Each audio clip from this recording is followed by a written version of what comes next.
এয়া চাওক, আজি আমাৰ নতুনকৈ কুকুৰা আহিছে আৰু কুকুৰাবোৰ একেবাৰে মানে হেৰি আৰু আজি যোৱাকালি মানে ওলোৱা হ'ব আৰু অকণমানি পোৱালিবোৰ কুকুৰা পোৱালি। আৰু এয়া এতিয়া ORS দিছোঁ খাবলৈ আৰু এনেকৈ লাইট লগাই দিছোঁ। আৰু মই এতিয়া কুকুৰা মানে যিটো আমাৰ ফাৰ্ম হয়, ফাৰ্মত থোৱা নাই, এই এনেকৈ ঘৰ এটা আছিলে, সেই ঘৰটোৰ ভিতৰতে থৈছোঁ আৰু সেইটো পকাৰে হয় যেনিবা।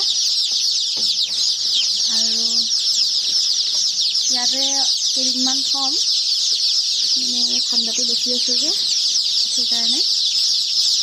আৰু লাইট আৰু দুটামান দিব লাগিব, ঠাণ্ডা পাব। এনেই টেম্পোৱাৰী এতিয়া দুটা লাইট দি দিছে আৰু এয়া দেখিছে পোৱালি খুব চিঞৰি আছে। সিহঁতক এতিয়ালৈকে একো খাবলৈ দিয়া নাই, অকল পানীহে দিছোঁ, ORSৰ পানী। এয়া